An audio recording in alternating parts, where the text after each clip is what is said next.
نہ کوئی کلچر ہے ہمارا اپنا کہ مطلب یہ لوگ آ کے پاکستان کی ہسٹری پہ کوئی ڈرامہ بنائے یا ہمارا جو کلچر ہے وہ شو کرے اس پازیٹیو امیج کے ساتھ. اگر کلچر کو یہ شو کرتے وہ بھی ایک نگیٹیو امیج دیتے ہیں.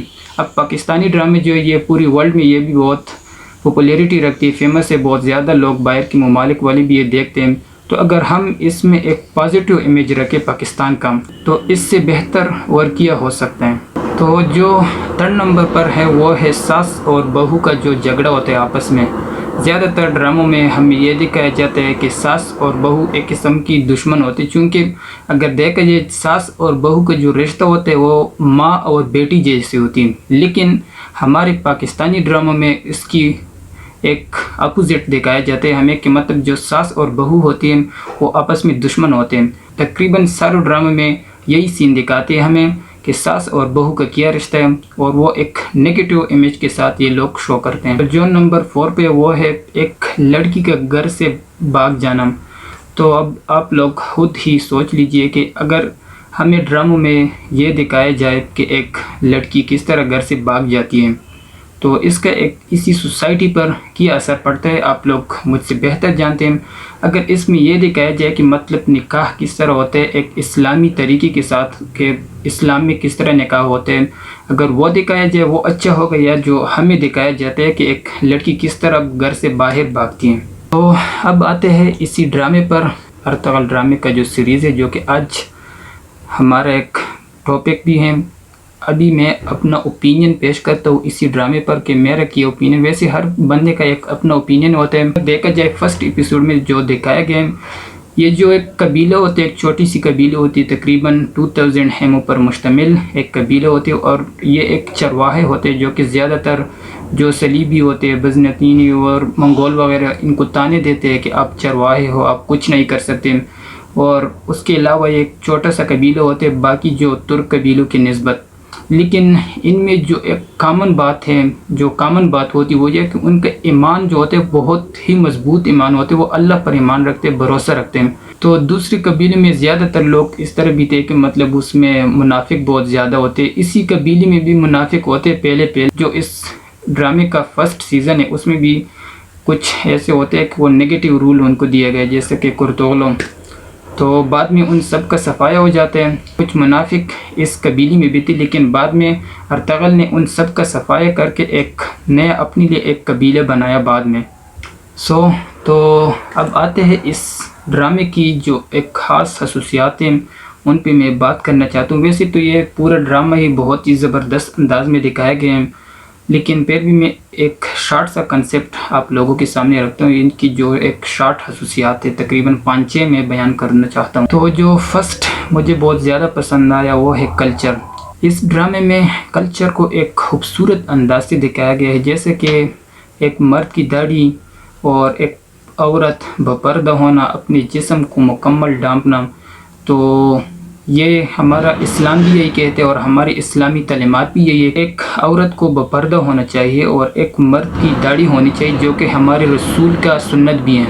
تو اس پوائنٹ کا اگر سوسائٹی پر اثر دیکھا جائے تو جتنا میرا اوپینین ہے, جیسے کہ ہم اکثر اگر دیکھا جائے یہ جو ینگ ہوتے ہیں نوجوان, اکثر یہ جو بھی ڈرامہ یا فلم وغیرہ دیکھتے ہیں جن کے یہ فین بن جاتے ہیں تو یہ ان کی ہی جو لائف سٹائل ہوتے ہیں, ان کا جو کلچر ہوتا ہے, ہیئر سٹائل جو بھی ہو ان کو فالو کرتے ہیں. تو اگر دیکھا جائے تو ابھی جو ہمارے نوجوان ہیں چونکہ وہ ارطغرل کے بہت ہی زیادہ تر تقریباً پوری پاکستانی اگر دیکھا جائے تو ارطغرل ڈرامے کی سارے فین ہیں. تو اگر یہی نوجوان اسی کو فالو کریں اور یہی جو ہمارے خواتین عورتیں اگر ان کو فالو کریں تو اس سے اچھی بات کیا ہو سکتی ہے.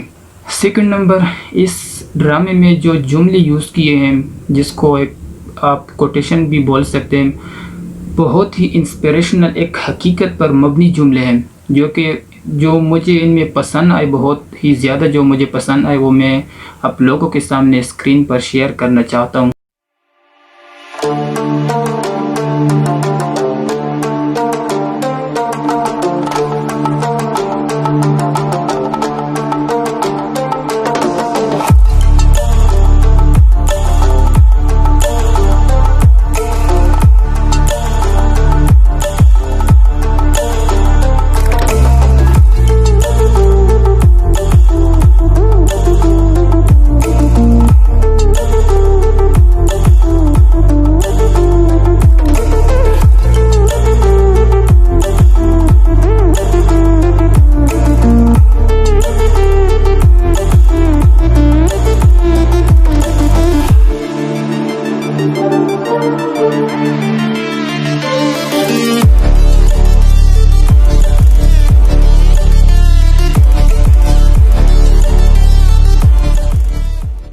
تو اگر ان کوٹیشن کی بات کی جائے، اس کا جو معاشرے پر اثر پڑا وہ یہ ہے کہ زیادہ تر جو ہمارے لوگ، جتنے بھی لوگ یہ سوشل میڈیا وغیرہ یوز کرتے ہیں، تو انہی کوٹیشن کو لوگوں نے فیس بک پر وغیرہ اس طرح باقی سوشل میڈیا پر پوسٹ کرنے لگے یہی کوٹیشن۔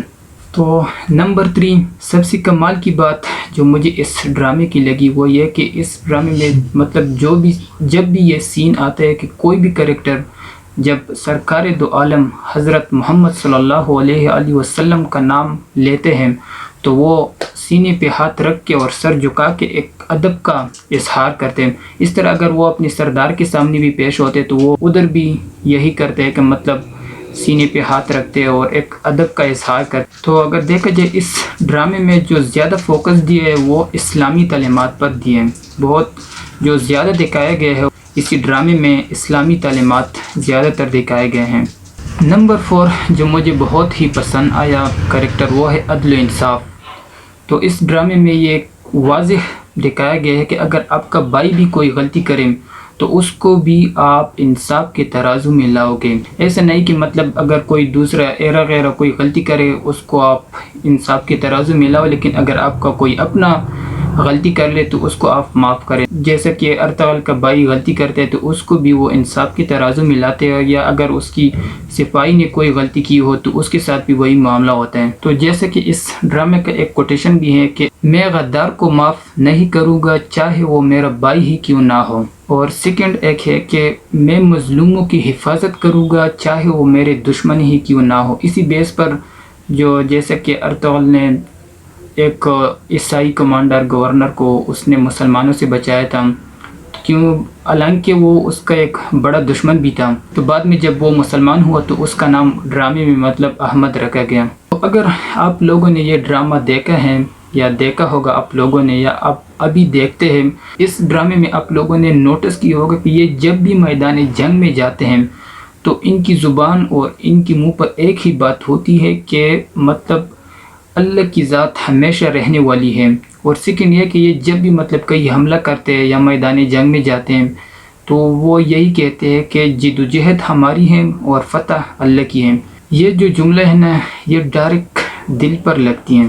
اس کے علاوہ بھی بہت سارے خصوصیات دکھائے گئے ہیں اس ڈرامے میں، جیسے کہ مطلب علماء کی آپ نے کس طرح قدر کرنا، کیونکہ علماء جو ہوتے ہیں یہ ہمیں دین کی راہ دکھانے والے ہوتے ہیں۔ ان کے علاوہ ہمارا اور کوئی نہیں ہوتا کہ وہ مطلب ہمیں دین سکھائے یا ہمیں دین کی جو سچائی کا راستہ ہے وہ ہمیں دکھائیں۔ یہ علماء ہی ہوتے ہیں جو کہ ہمارے سربراہ ہوتے ہیں۔ تو یہ تھا ایک چھوٹا سا کنسپٹ جو کہ میں نے آپ لوگوں کے سامنے رکھا۔ تو اگر اس ویڈیو میں نے کچھ غلط بولا ہو تو اس کے لیے بہت معذرت۔ So thank you so much for watching my video. Hopefully آپ لوگوں کو میری یہ ویڈیو پسند آئی ہوگی۔ تو اگر آپ لوگوں کو میری یہ ویڈیو پسند آئی ہو تو آپ سبسکرائب کریں، لائک کریں اور اپنے دوستوں کے ساتھ بھی شیئر کریں۔ اس کے علاوہ اگر آپ لوگوں کو یہ ویڈیو پسند نہیں آئی تو آپ ڈس لائک بھی کر سکتے ہیں۔ تو ملتے ہیں نئے فریش تازہ ولاگ کے ساتھ، تب تک کے لیے مجھے اجازت دیجیے اور میری طرف سے بہت سارا پیار۔ اللہ حافظ۔